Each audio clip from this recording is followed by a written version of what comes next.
wabarakatuh. Kembali lagi dengan saya Ulfatun Nafsiyah. Kali ini saya akan menjelaskan mengenai identifikasi drug related problem dan contoh kasusnya. Selamat menonton. Drug related problem merupakan suatu kejadian yang tidak diinginkan oleh pasien atau terapi obat yang berpotensi yang dapat mempengaruhi hasil terapi yang diinginkan. Drug related problem itu juga disebut dengan kejadian yang tidak diharapkan dari pengalaman pasien akibat terapi obat sehingga dapat mengganggu keberhasilan proses penyembuhan tersebut. DRP ini dibagi menjadi dua. Yang pertama ada drug related problem aktual. Aktual ini masalah yang terjadi ketika saat pasien menggunakan obat tersebut. Sedangkan drug related potensial, masalah yang terjadi setelah penggunaan obat tersebut, misalnya kerusakan hati, ginjal, dan lain-lain.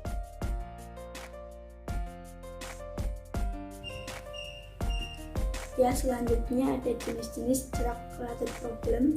Yang pertama ada indikasi yang tidak ditangani. Misalnya, pasien mengeluh batuk, gastritis atau mah, dan sakit kepala, demam. Namun tenaga medis tersebut tidak memberikan obat gastritis, jadi hanya memberikan obat batuk dan demam saja. Artinya obat tidak menjawab semua keluhan dari pasien. Ya, yang kedua ada pilihan obat yang kurang tepat. Misalnya, pasien mengeluh demam, namun tenaga medis memberikan antibiotik rifampicin.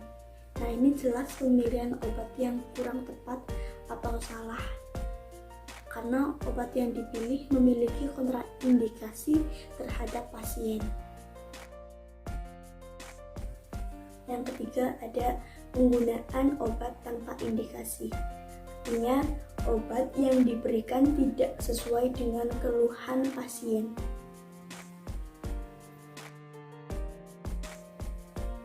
Yang keempat ada dosis terlalu kecil. Obat yang diberikan dalam dosis yang terlalu kecil sehingga akan mempengaruhi hasil terapi yang diinginkan atau tidak memadai untuk mengobati pasien tersebut. Selanjutnya ada dosis terlalu besar. Obat yang diberikan dalam dosis terlalu besar atau di atas dosis maksimum, hal tersebut dapat berakibat fatal atau berakibat toksik. Obat itu racun bila pemberiannya tidak sesuai dengan dosis. Kemudian ada reaksi obat yang tidak dikehendaki. Reaksi obat yang tidak dikehendaki ini meliputi dari efek samping, keracunan obat, dan reaksi alergi. Reaksi alergi ini bersifat individual dan tidak bisa diperkirakan atau diprediksi. Yang ketujuh ada interaksi obat. Interaksi obat merupakan perubahan efek obat ketika dikonsumsi bersamaan dengan obat lain atau makan dan minum. Interaksi ini juga terjadi ketika seseorang mengkonsumsi dua obat atau lebih secara bersamaan. Yang terakhir, pasien gagal menerima obat. Pasien gagal menerima obat di sini bisa saja disebabkan karena tidak mempunyai kemampuan ekonomi atau tidak tersedianya obat di apotek, atau pasien tidak mau mengkonsumsi obat tersebut.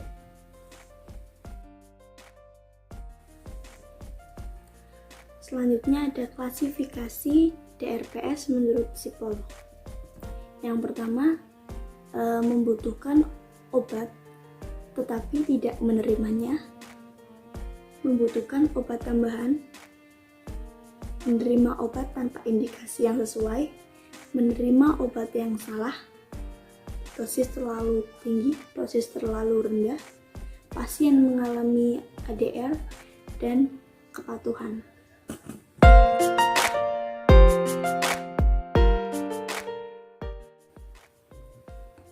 komponen-komponen DRPS. Kejadian atau resiko yang tidak diharapkan yang dialami oleh pasien. Ada hubungan atau kejadian yang tidak diharapkan yang dialami oleh pasien dengan terapi obat. Selanjutnya, contoh kasus DRPS drug-related problem pada penderita diabetes mellitus dengan komplikasi gagal ginjal yang ada di Rumah Sakit Umum Daerah X di Samarinda periode Oktober sampai Desember 2016. Ya, selanjutnya ada tabel pasien DM dengan komplikasi gagal ginjal berdasarkan jenis kelamin dan berdasarkan usia. Bisa dilihat pada tabel bahwa gagal ginjal lebih banyak diderita oleh perempuan daripada laki-laki. Hal tersebut disebabkan karena perempuan memiliki massa otot yang lebih kecil daripada laki-laki, di mana massa otot tersebut merupakan penentu utama kadar kreatin.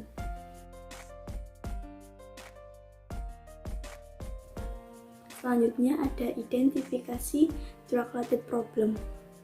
Ada tabel kriteria DRPS yang dinilai pada penelitian ini, yaitu yang pertama membutuhkan obat tapi tidak menerimanya, pasien mengalami ADR, obat tanpa indikasi sesuai, dosis terlalu tinggi, dosis terlalu rendah, dan menerima obat salah. Drug-related problem dalam kasus yang pertama pada penelitian yaitu pasien membutuhkan obat tetapi tidak menerimanya. Penyebabnya yang pertama tidak menerima obat diabetes mellitus, yang kedua tidak menerima obat hipertensi, yang ketiga tidak menerima obat anemia, yang keempat tidak menerima obat albumin oral maupun infus. Selanjutnya ada pasien memiliki ADR atau adverse drug reaction. Penyebab pasien memiliki ADR ini karena pemberian obat yang dapat membahayakan pasien, karena pasien memiliki faktor resiko yang berbahaya bila obat ini digunakan pada pasien tersebut.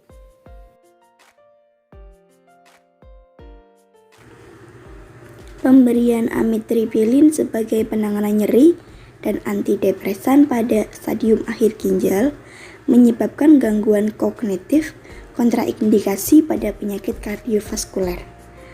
Pemberian furosemid sebaiknya dihindari pada keadaan oligurik. Selain itu, furosemid juga menyebabkan hipotensi ortostatik, vertigo, penglihatan kabur, dan lain-lain. Sedangkan pemberian spirola disarankan diberikan dalam dosis rendah dan hanya untuk hipertensi persisten, tetapi bukan merupakan drug of choice karena efek obat sangat lemah. Yang terakhir, pemberian sukralfat tidak disarankan terutama pada gagal ginjal stadium akhir karena dapat menyebabkan konstipasi, kram perut, impaksi feses, mual, muntah, dan perubahan warna kotoran.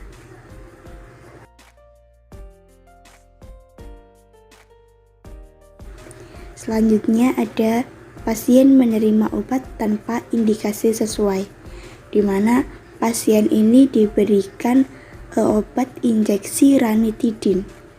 Padahal pemberian ini tidak diperlukan karena dapat meningkatkan resiko hasil clearance kreatin tersebut menjadi ganda atau sama-sama, di mana berfungsi untuk menilai fungsi ginjal serta dapat meningkatkan resiko ginjal rusak. Kemudian pasien diberikan injeksi Vascon. Injeksi Vascon ini tidak direkomendasikan pada pasien ginjal karena antara diberikan atau tidak, manfaat yang diberikan hasilnya pun juga akan sama.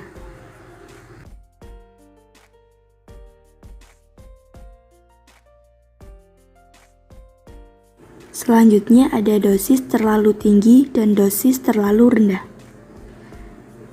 Pada pasien diabetes mellitus dengan komplikasi gagal ginjal ini, pasien diberikan obat glucobai dengan dosis yang diberikan 50 mg.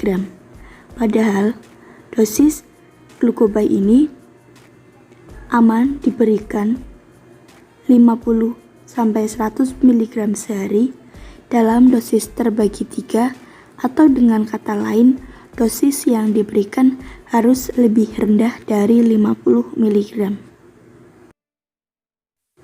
Sedangkan pada dosis terlalu rendah, pasien diberikan obat furosemid injeksi dengan dosis yang diberikan 60 mg. Dosis furosemid pada pasien normal adalah 10 mg. Namun, pada pasien dengan gagal ginjal akan meningkatkan 80-160 mg karena pada dosis di bawah 80 mg furosemid menjadi tidak efektif.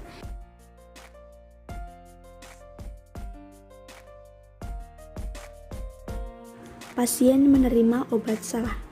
Kasus yang terjadi pada kategori menerima obat salah yaitu obat yang diberikan pada pasien kurang efektif. Pasien menerima obat amlodipin 10 mg, di mana obat tersebut sebenarnya tidak perlu diberikan karena tekanan darah pasien normal.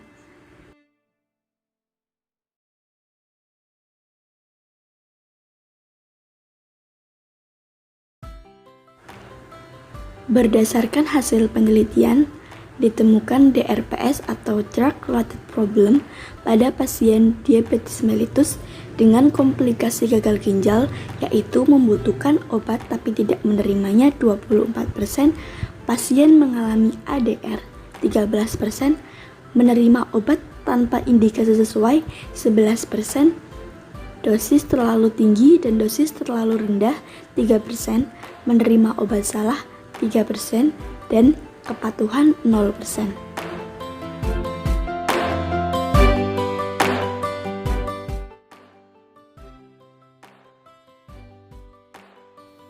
Ya, terima kasih sudah menonton video ini. Jangan lupa like, comment, and subscribe. See you.